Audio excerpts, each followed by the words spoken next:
Ibu-ibu jikalau ingin lihat, bapak-bapak, ibu-ibu pengen lihat seperti apa perkumpulan baginda Nabi besar Muhammad, maka perkumpulan Nabi Muhammad seperti berkumpulnya kita duduk di majelis ini. Sebab Nabi Muhammad SAW beliau tidak mewariskan harta, pangkat, jabatan, tahta, kekuasaan, dinar, dirham. Bukan itu warisan Nabi Muhammad. Warisan Nabi Muhammad majlis-majlis ilmu, majlis-majlis zikir, majlis-majlis sholawat, para ulama, para ustadz, para kiai, orang-orang soleh, para habaib. Inilah warisan baginda Nabi besar Muhammad. Kita duduk di sini untuk mengambil warisan Nabi Muhammad. Ketika kita mendapatkan warisannya Nabi, maka tidak ada warisan yang lebih berharga, tidak ada warisan yang lebih mulia, tidak ada warisan yang lebih mahal selain daripada warisan baginda Nabi besar Muhammad. Abu Hurairah radhiyallahu anhu, ketika itu Abu Hurairah pergi ke pasar. Abu Hurairah berkata, wahai orang-orang pasar, di masjid sedang dibagi-bagikan warisan Nabi Muhammad. Orang-orang yang ada di pasar yang berdagang menutup dagangannya, berhenti berdagang. Yang punya toko menutup tokonya. Mereka datang berbondong-bondong pergi ke pasar, saudara-saudara. Ketika mereka orang-orang pasar datang berbondong-bondong pergi ke masjid. Ketika mereka sampai di masjid, mereka berkata, wahai Abu Hurairah, mana? Katamu sedang dibagi-bagikan warisannya Nabi.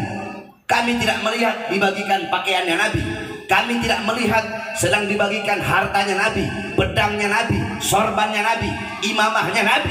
Yang ada hanyalah halakoh-halakoh, lingkaran, perkumpulan-perkumpulan orang yang sedang menuntut ilmunya Allah Subhanahu wa ta'ala. Apa kata Abu Hurairah? Majlis-majlis ilmu, majlis-majlis zikir, itulah warisan baginda Nabi besar Muhammad. Jadi warisan Nabi Muhammad seperti pada pagi hari yang mulia ini, saudara-saudara. Ini warisan Nabi Muhammad SAW. Kadar kedekatan kita dengan Nabi kelak di akhirat, jarak jauh atau dekatnya kita dengan Nabi di akhirat, itu menurut kadar kedekatan kita di dunia dari majelis-majelis ta'lim seperti ini. Jikalau di dunia kita dekat dengan majelis ilmu, dekat dengan majelis zikir, dekat dengan majelis sholawat, tidak diragukan di akhirat kita pun akan dekat dengan baginda Nabi besar Muhammad.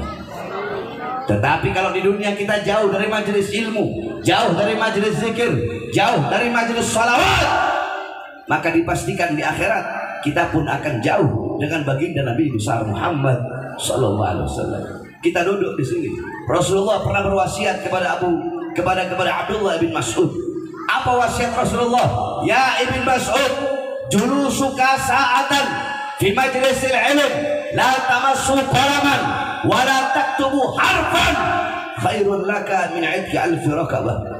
Rasulullah berwasiat kepada Ibn Mas'ud. Rasulullah memberikan nasihat kepada Ibn Mas'ud. Apa wasiatnya Rasul? Apa nasihatnya Rasulullah? Wahai Ibn Mas'ud, ya Ibn Mas'ud, wahai Ibn Mas'ud, julusuka, dudukmu, saatan, sesaat, sekejap. Engkau duduk sesaat, engkau duduk sekejap di majlisil ilm, di majlis ilmu, duduk berkumpul bersama ulama, duduk berkumpul bersama orang-orang soleh di majlis-majlis ilmu. Engkau belajar mana halal, mana haram, mana baik, mana buruk.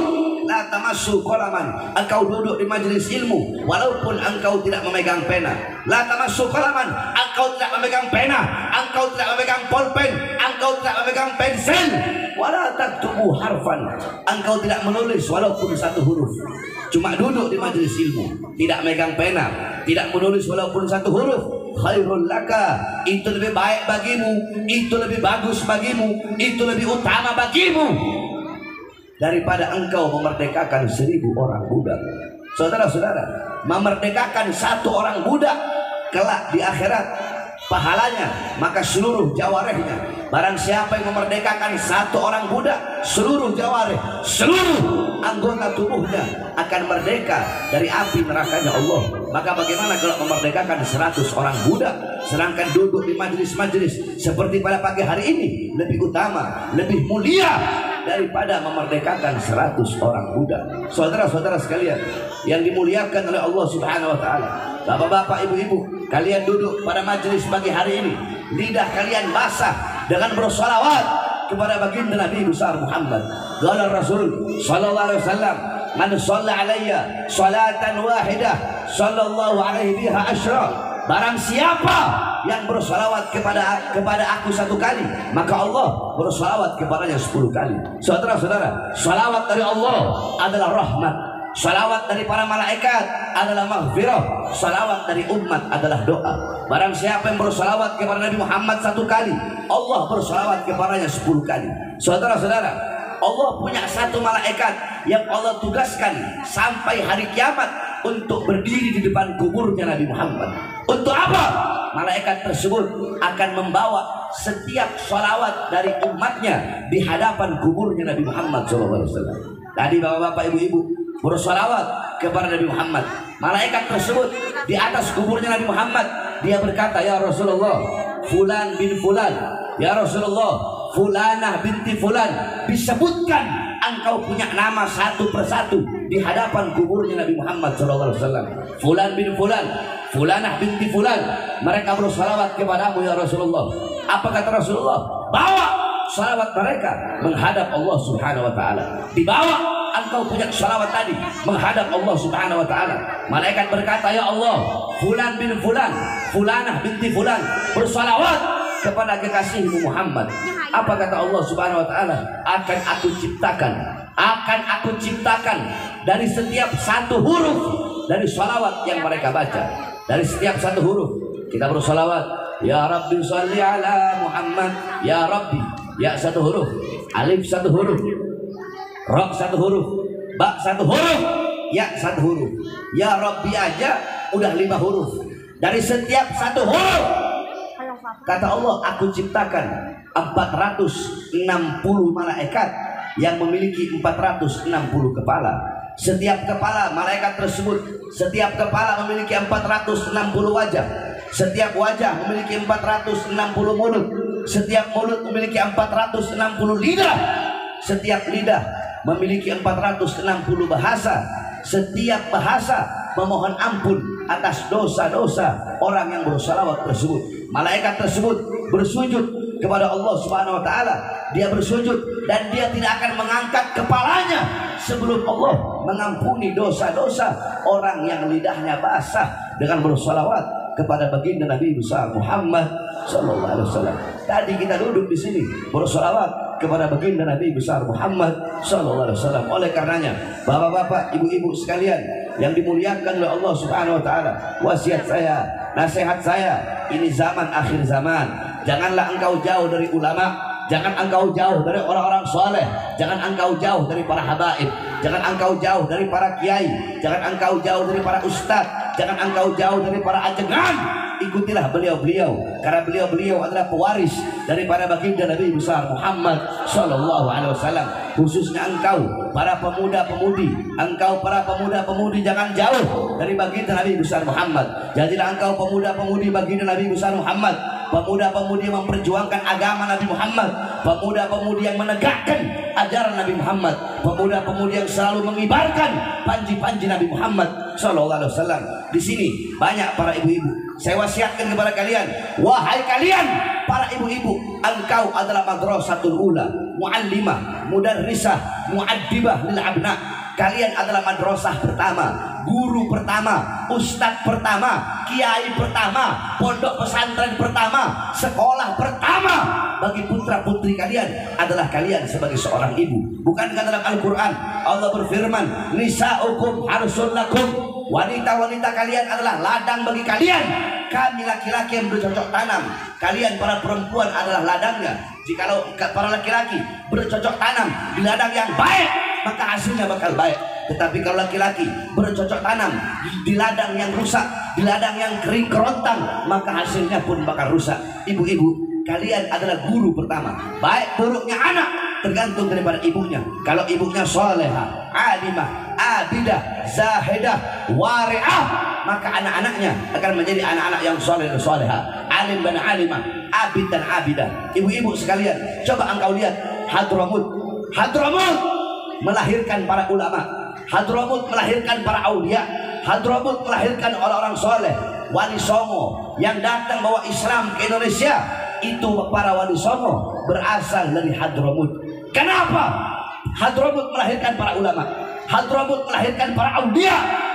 Karena itu Hadramut, karena Hadramut, perkara-perkara Hadramut melahirkan ulama, melahirkan aulia, itu tidak bisa dilepaskan daripada kepribadian wanita-wanita yang ada di sana.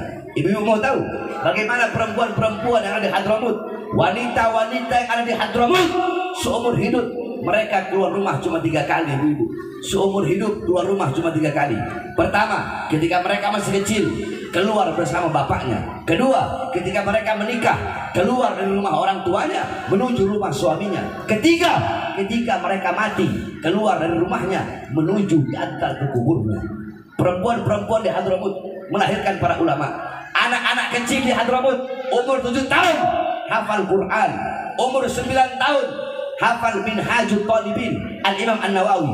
Bahkan para pedagang-pedagang yang di Hadramut, yang jualan ikan, yang jualan gandum, yang jualan roti di pasar-pasar, seluruh pedagang yang ada di pasar, mereka nggak boleh dagang kalau belum hatam 3 kali kitab Minhaj Al-Imam An-Nawawi. Pertanyaannya, kenapa bisa begitu luar biasa anak-anak yang ada di Hadramut? Itu tidak terlepas dari kepribadian ibunya. Ibu mau tahu, dulu di Hadramut ada seorang wanita, Syekhah Al-Amudi. Wanita tersebut pernah mensyarahkan kitab Minhaj Al-Imam An-Nawawi. Ketika beliau mensyarahkan kitab Minhaj, di akhir syarahnya beliau memberikan ta'liq, memberikan komentar yang isinya tolong dikasih maaf, tolong dikasih uzur kalau ada kata-kata yang salah, karena aku mensyarahkan ini kitab dalam keadaan menyusui anak-anakku. Coba ibu-ibu lihat, perempuan di Hadramut, mereka lagi nyusuin anak sambil mensyarahkan kitab Minhaj. Gak heran anak-anaknya umur 7 tahun sudah hatam kitab Minhaj. Kalian para ibu-ibu adalah madrasah, guru pertama. Baik buruknya anak tergantung daripada ibunya. Banyak ibu-ibu zaman sekarang, kalian tahu di mana letak kompor kalian, kalian tahu di mana letak dapur kalian, di mana letak kasur kalian, kalian tahu di mana letak alat make up kalian, di mana letak dompet kalian, tapi kalian tidak tahu di mana letak anak-anak perempuan kalian ketika malam. Saya tanya semua ibu-ibu yang ada di sini, emas, permata, uang kalian, apakah kalian taruh di dalam lemari atau kalian taruh di luar rumah? Ibu-ibu jawab yang keras. Di lemari. Dikunci rapat-rapat. Dikunci rapat-rapat. Kenapa taruh dalam lemari? Berharga. Takut hilang, takut diambil orang, takut dicolong orang, takut dicuri orang. Emas, intan, permata, berlian, perhiasan, uang kalian kunci rapat-rapat dalam lemari. Kenapa anak perempuan kalian umbar seperti binatang? Apakah emas lebih berharga daripada anak perempuan kalian? Apakah intan permata lebih berharga daripada anak-anak perempuan kalian? Saudara-saudara sekalian yang dimuliakan oleh Allah Subhanahu wa taala, kalian sebagai seorang ibu, kalian biarkan anak perempuan kalian membuka aurat, kalian biarkan anak perempuan kalian telanjang, kalian biarkan anak perempuan kalian pacaran. Saudara-saudara sekalian yang dimuliakan oleh Allah Subhanahu wa taala, ibu-ibu, Sayyidatuna Fatimah radhiyallahu anha, Sayyidatuna Fatimah setiap malam rumahnya selalu gelap. Setiap malam rumahnya gelap. Tidak ada beliau menyalakan lentera. Orang-orang berkata, wahai Fatimah, wahai Ali, kenapa rumah kalian setiap malam gelap? Apakah kalian tidak punya uang untuk beli lentera? Apa kata beliau? Tidak, kami punya uang untuk beli lentera, tapi sengaja setiap malam kami matikan lentera atau lilin atau obor dalam rumah kami. Sengaja kami matikan agar apa? Agar orang-orang yang lewat depan rumah kami tidak bisa melihat walaupun bayangan daripada anak-anak perempuan kami. Sayyidatuna Fatimah, bayangan anak-anak perempuannya tidak rela dilihat. Bayangan anak-anak perempuannya tidak ridho untuk dilihat orang lain, apalagi jasad daripada anak-anak perempuannya. Oleh karenanya saya wasiatkan sekali lagi, ibu-ibu sekalian yang dimuliakan oleh Allah, mulai saat ini didik yang benar kalian punya anak-anak, karena waktu seorang ibu dengan anak lebih banyak daripada waktu bapak dengan anak. Begitu juga bapak-bapak. Banyak bapak-bapak zaman sekarang, kebanyakan rata-rata 100% kalian bapak-bapak pagi, siang, sore, malam keluar untuk apa? Mencari nafkah, memberi makan jasmani anak-anak kalian, memberi makan istri kalian. Akan tetapi kalian bapak-bapak sibuk cari uang, sibuk kerja pagi, siang, sore, malam, memberi makan jasmani anak-anak kalian, tetapi kalian melupa untuk memberi makan jiwa dan hati anak-anak kalian. Jikalau kewajiban kalian sebagai bapak cuma bikin anak, terus anaknya lahir, terus kalian kerja, kasih makan buat anak-anak kalian. Kalau kewajiban bapak, kewajiban orang tua cuma memberi makan jasmani anak-anaknya, apa bedanya dengan binatang, saudara-saudara? Kalian belum bangun, binatang sudah bangun lebih dulu mencari makan untuk anak-anaknya. Ada yang lebih wajib bagi kalian untuk memberi makan, yaitu memberi makan jiwa dan hati anak-anak kalian. Makanya jangan heran kenapa anak-anak kalian zaman sekarang cium tangan di pipi, cium tangan di dahi. Padahal harusnya seorang anak itu cium tangan di bawah hidung. Di bawah hidung, bukan hanya ditempel, tapi harus dihirup. Itu yang diajarkan Nabi Muhammad SAW. Tapi kenapa anak-anak kalian cium tangan di pipi, cium tangan di dahi? Anak-anak kalian melotot kepada kalian, anak-anak kalian membantah perintah kalian, anak-anak kalian melawan kalian. Karena kalian sebagai orang tua sibuk dengan urusan dunia, sehingga tidak pernah mendidik anak-anak kalian dengan pendidikan baginda Nabi besar Muhammad SAW. Coba lihat anak-anak zaman sekarang, anak-anak zaman sekarang, kalian lihat pagi, siang, sore, malam sibuk dengan media sosial, sibuk dengan handphone. Saya tanya ibu-ibu, jawab yang keras. Anak-anak kalian lebih banyak pegang handphone atau pegang Quran? Lebih banyak pegang handphone atau pegang Quran? Suami ibu-ibu lebih banyak pegang handphone atau pegang Quran? Ibu-ibu sendiri lebih banyak pegang handphone atau Quran? Lebih banyak pegang handphone. Suami pegang handphone, anak kecil dari umur 4 tahun, 6 tahun, 7 tahun, 8 tahun, 9 tahun, 10 tahun pegang handphone. Ibunya pegang handphone, bapaknya pegang handphone, suami istri pegang handphone begini. Lagi berduaan pegang handphone, kayak orang goblok masing-masing pegang handphone. Yakni handphone itu bisa mendekatkan hubungan orang yang jauh, tetapi tidak bisa dipungkiri handphone juga bisa menjauhkan orang-orang yang dekat, saudara-saudara. Bapaknya sibuk pegang handphone, ibunya sibuk pegang handphone, semuanya sibuk dengan handphone. Masa bahagia anak-anak kecil zaman sekarang direbut oleh handphone, saudara-saudara. Kalau kita orang zaman dulu masih kecil nggak ada handphone, kita orang main kelereng, kita orang mandi di pantai, mandi enak, kita punya masa kecil. Tetapi anak-anak zaman sekarang, masa kecil mereka telah direbut oleh handphone. Anak-anak muda, para pemuda-pemudi di pinggir-pinggir jalan, mereka yang banyak pemuda-pemudi sekarang yang mereka jadikan sebagai teladan bukan Nabi Muhammad, bukan para sahabat, tetapi orang-orang barat. Mereka mengikuti budaya orang barat, mengikuti pikiran orang barat, mengikuti gaya hidup orang barat, mengikuti pola pikir orang barat. Mereka memakai pakaian-pakaian orang barat, meninggalkan pakaian baginda Nabi besar Muhammad Sallallahu Alaihi Wasallam. Perkara ini telah Nabi Muhammad sampaikan 1400 tahun yang lalu. Makanya kami tidak heran kenapa banyak anak-anak muda sekarang melenceng, bermaksiat, berbuat dosa. Anak-anak muda mau mabukan, narkoba, melacur, berzina, mempertontonkan perbuatan dosanya. Perkara ini telah Nabi Muhammad sampaikan 1400 tahun yang lalu. Apa kata Rasulullah? La tattabi'unna sanana aw sunanal ladzina min qablikum shibran bi shibrin wa dira'an bi dira'in hatta law dakhalu fi hujuril dhab lattaba'tumuhum. Qulna ya Rasulullah al-yahud wan nasara, qala faman. Kata Rasulullah, sungguh wahai para sahabatku, nanti akan ada umat setelah kalian, mereka akan mengikuti umat-umat terdahulu sebelum kalian. Mereka akan mengikuti umat-umat terdahulu. Umat-umat terdahulu mabok-mabokan, mereka mabok-mabokan. Umat-umat terdahulu berbuat dosa, mereka ikut berbuat dosa. Umat-umat terdahulu berzina, melacur, mereka berzina, mereka melacur. Apapun yang dilakukan oleh umat-umat terdahulu, mereka mengikutinya. Kemudian para sahabat berkata, ya Rasulullah, apakah umat-umat terdahulu yang diikuti oleh umat setelah kami adalah al-Yahud wa Nasara, orang-orang Yahudi, orang-orang Nasrani? Qala faman. Kata Rasulullah, siapa lagi kalau bukan Yahudi? Siapa lagi kalau bukan orang-orang Nasrani? Coba engkau lihat, yang paling banyak merayakan hari raya orang Yahudi, hari raya orang Nasrani, perayaan-perayaan mereka, hari-hari besar mereka, Natal, Tahun Baru, Valentine. Di Indonesia yang paling banyak merayakan bukan orang Kristen, bukan orang Buddha, bukan orang Hindu. Yang paling banyak merayakan abnaul muslimin, putra-putri Islam kita yang paling banyak merayakan, yang paling banyak mabok-mabokan, yang paling banyak berzina, yang paling banyak melacur. Bukan orang-orang kafir, bukan Kristen, bukan Buddha, bukan Hindu, tetapi abnaul muslimin, putra-putri Islam kita yang paling banyak rusak. Karena kita sebagai orang tua lalai dalam mendidik anak-anak kita dengan pendidikan baginda Nabi besar Muhammad SAW. Mereka mengikuti budaya orang Barat, orang-orang Barat homo, anak-anak kita ikuti.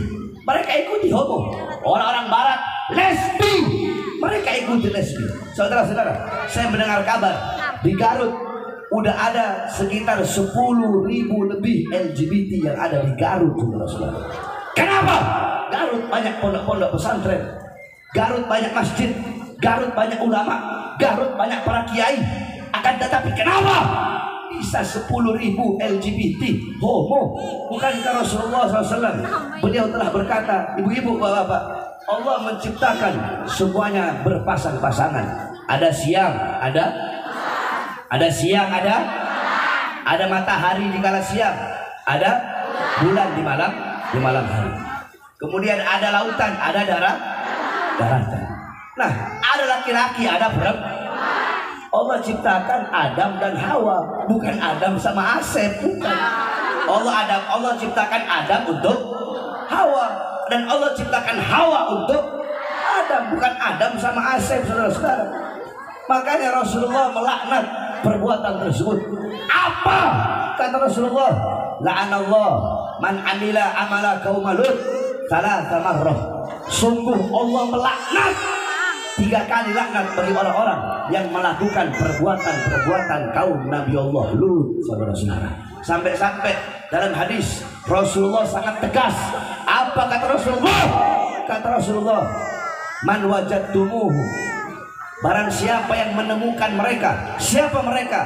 Ya'malu amala qaumi Lut faqtulu al-fa'il wal maf'ul bih.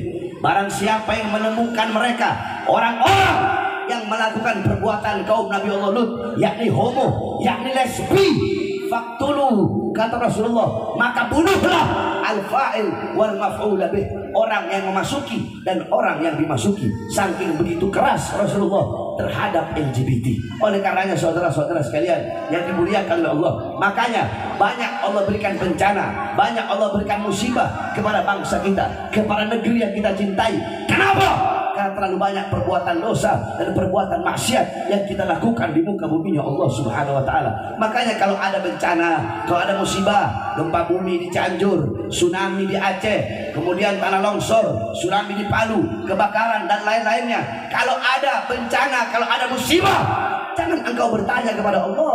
Bukankah Allah berfirman, ma asabakum min musibatin fabima kasabat aydikum. Apa-apa yang menimpa kalian daripada musibah, daripada gempa bumi, daripada tsunami, daripada tanah longsor, seluruh musibah yang menimpa kalian itu akibat perbuatan tangan kalian. Makanya kalau ada gempa bumi, kalau ada tsunami, kalau ada musibah, kalau ada bencana, jangan bertanya kepada Allah, ya Allah, kenapa kau kasih gempa bumi? Ya Allah, kenapa kau kasih bencana? Kau kasih tsunami? Kenapa air laut engkau tumpahkan ke muka bumi? Ya Allah, ya Allah, kenapa bumi engkau goyang? Jangan bertanya kepada Allah, tapi tanyakan kepada diri kita masing-masing. Tanyakan kepada orang tua kita, tanyakan kepada putra-putri kita, tanyakan kepada para guru-guru agama, tanyakan kepada para ustadz, tanyakan kepada para kiai, tanyakan kepada para habaib, tanyakan kepada para ulama-ulama, tanyakan kepada takmir-takmir masjid, tanyakan kepada pendiri-pendiri dan pemimpin pondok-pondok pesantren, tanyakan kepada para pemimpin-pemimpin majelis taklim, tanyakan juga kepada para pejabat, kepada para pemerintah, tanyakan kepada RT, RW, lurah, camat, bupati, wali kota, menteri, presiden, tanyakan kepada para ulama, tanyakan kepada para pejabat, para pemerintah, perbuatan dosa apa, perbuatan maksiat apa, perbuatan dosa apa, perbuatan maksiat apa yang mereka lakukan sehingga mengundang bencana dari Allah bagi bangsa, negara dan rakyat Indonesia, saudara-saudara. Tanyakan para ulamanya, para ustadznya, para kiainya, para habibnya. Tanya sama para ulama, maksiat apa yang mereka lakukan, ketaatan apa yang mereka tinggalkan. Tanyakan kepada para ulama, kenapa ulamanya jadi ulama-ulama penjilat? Kenapa ulamanya jadi ulama-ulama penjilat pejabat? Jadi ulama penjilat pemerintah? Kenapa ulama-ulamanya menghalalkan yang haram, mengharamkan yang halal? Kenapa para ulama-ulamanya menjual ayat-ayat Allah demi kepentingan perutnya? Kenapa para ulama-ulamanya menukar kehidupan akhiratnya demi kehidupan dunianya? Kenapa para ulama-ulama menjadi kera-kera bersorban?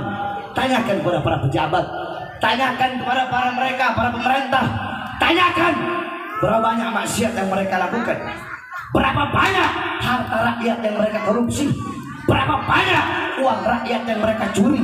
Kenapa keadilan tidak mereka tegakkan? Sehingga perkara itulah yang mengundang bencana dan musibah dari Allah bagi seluruh bangsa dan rakyat Indonesia.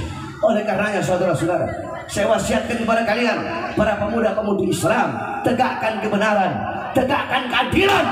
Jangan pernah tunduk kepada kezaliman, jangan pernah tunduk kepada kemungkaran, jangan pernah tunduk kepada kemaksiatan, jangan pernah tunduk kepada ketidakadilan.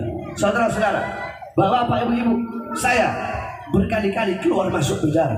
2009 saya di penjara, 2010 di penjara, 2011 di penjara, 2012 di penjara, 2018 di penjara, 2020 keluar, baru 2 hari masuk lagi di bawah Nusa Kambangan.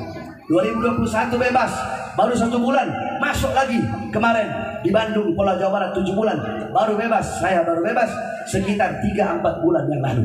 Saudara-saudara, kenapa saya keluar masuk penjara? Bahkan tahun 2018 saya masuk, 2020 saya keluar, ibu-ibu, baru 2 hari. Baru 2 hari saya bebas. Saya udah masuk, dibawa ke Nusa Kambangan sana. Di borgol saya punya tangan, di borgol saya punya perut, dan di borgol saya punya kaki. Pertanyaannya, di borgol tangan saya, di borgol perut saya, di borgol kaki saya, apakah saya seorang penjahat besar? Apakah saya seorang bandar narkoba? Apakah saya seorang pelacur? Apakah saya makan uang rakyat? Apakah saya makan harta rakyat? Apakah saya menjual aset negara? Ibu-ibu mau tahu kenapa saya ditahan di bawah Nusa Kambangan? Baru 2 hari saya bebas. Katanya ceramah saya provokasi. Katanya ceramah saya ceramah yang meresahkan masyarakat. Pertanyaannya, apa isi ceramah saya yang katanya meresahkan masyarakat? Pertanyaannya, apa isi ceramah saya yang katanya memprovokasi? Ibu mau tahu apa isi ceramah saya yang menyebabkan saya 2 hari bebas langsung ditahan lagi? Saya sampaikan kepada kalian apa isi ceramah saya. Saya baru bebas siang saya bebas, habis maghrib langsung saya ceramah. Padahal saya tahu kalau saya ceramah risikonya saya bakal ditahan lagi, saya bakal dipenjara. Tetapi saya telan itu risiko mentah-mentah, saudara-saudara. Apa isi ceramah saya? Waktu itu lagi awal-awal corona, awal-awal covid, semua lagi PSBB. Ketika itu saya ceramah, saya pegang mic di hadapan puluhan ribu umat. Apa yang saya sampaikan? Saya sampaikan, wahai presiden, wahai pejabat, wahai aparat, wahai pemerintah, kenapa rakyat dan masyarakat kalian kurung dalam rumah, tidak boleh keluar, tetapi tidak kalian beri mereka makan, tidak kalian beri mereka minum, tidak kalian butuhi kebutuhan pokok mereka? Wahai para pemerintah, wahai para pejabat, mal-mal besar, perusahaan-perusahaan besar milik asing tetap buka di masa pandemi corona, tetapi warung-warung kecil milik pribumi, kenapa kalian tutup? Wahai para pejabat, wahai para aparat, wahai pemerintah, berapa banyak anak-anak muda Indonesia, berapa banyak masyarakat dan rakyat Indonesia pengangguran, tidak punya kerjaan, tetapi tenaga kerja terus kalian kirim dari Cina ke daerah Sulawesi Tenggara. Saudara-saudara, itu ceramah dianggap memprovokasi, itu ceramah dianggap meresahkan. Saya tanya, masuk akal apa tidak ceramah itu? Ceramah itu dianggap meresahkan, masuk akal tidak? Saya tanya, di sini masyarakat semua, masyarakat kan, rakyat kan? Saya tanya, wahai masyarakat ada di sini, Wahai rakyat yang ada di sini, ceramah tadi saya itu, siapa yang saya bela? Diri saya atau rakyat? Siapa yang saya bela? Siapa yang saya bela? Siapa yang saya bela? Yang saya bela rakyat yang susah, rakyat yang menderita, rakyat yang kelaparan, rakyat yang menderita. Saudara-saudara, saya Pak Alfi Andriskut bersumpah demi Allah, di penjara hanyalah risiko yang kecil. Jangankan di penjara, saudara-saudara, jangankan diborgol tangan saya, perut saya, kaki saya, demi bangsa, demi agama, demi rakyat Indonesia.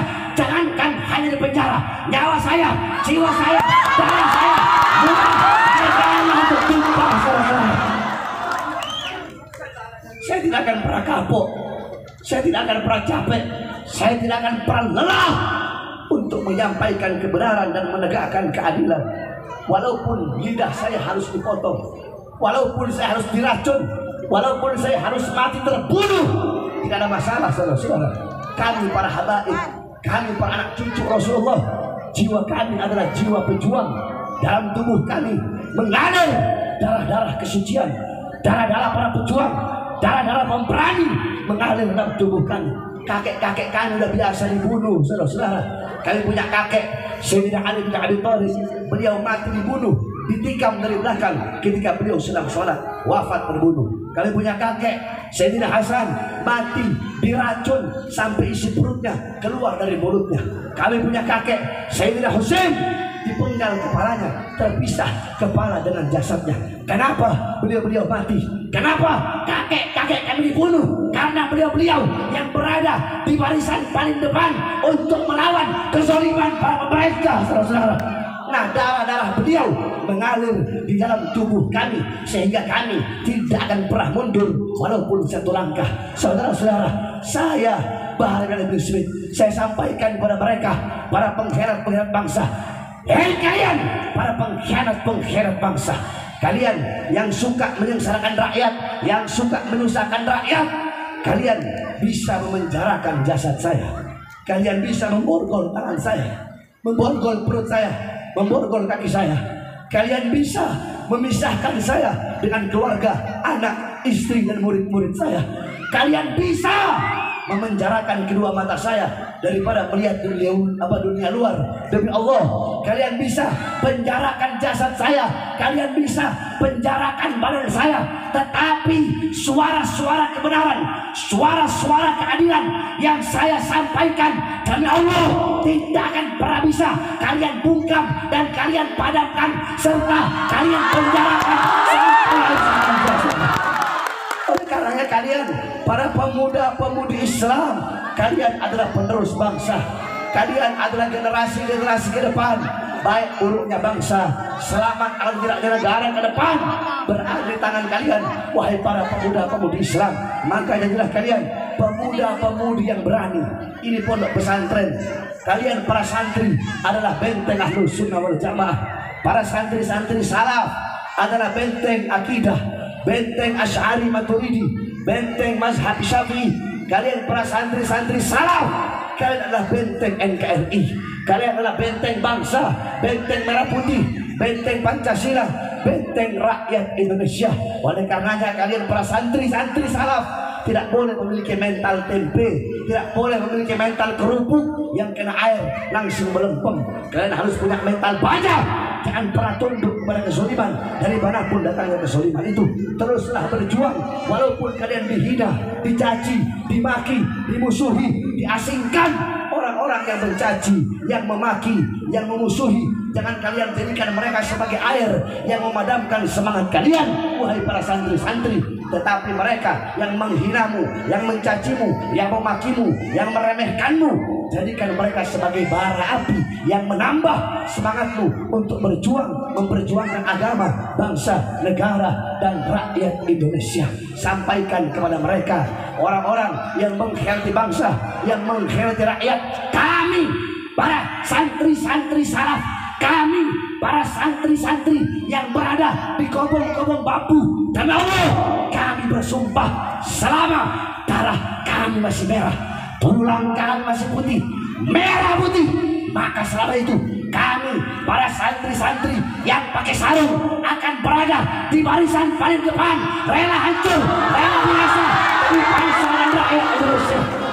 Saya tanya bapak-bapak, ibu-ibu, pemuda, pemudi, khususnya para santri-santri, siap hancur demi Islam, siap binasa demi Indonesia, siap mati di merah putih? Allahu Akbar, Allahu Akbar.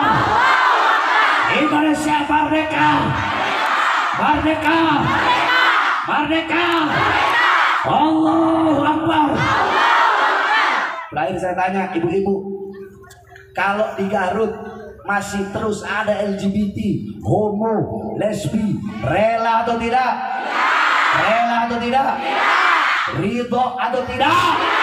Kalau di kampung kalian ada homo, ada gay, ada LGBT, ada lesbi, usir atau biarkan? Usir atau biarkan? Usir atau biarkan? Usir, saudara. Jangan sampai hanya karena congor-congor yang lesbian, jangan sampai hanya beberapa ekor orang yang homo, yang lesbi, gara-gara mereka mengundang bala dan bencana, sehingga kalau bencana turun bukan hanya mereka yang kena, semua bayi-bayi yang tidak berdosa juga ikut kena. Betul? Orang tua yang tidak berdosa juga ikut kena. Betul? Oleh karenanya ketika saya mendengar di Garut banyak LGBT, banyak homo, banyak lesbi, maka saya harus menyampaikan ini. Mudah-mudahan Garut Allah selamatkan, mudah-mudahan Garut Allah berikan keamanan, Allah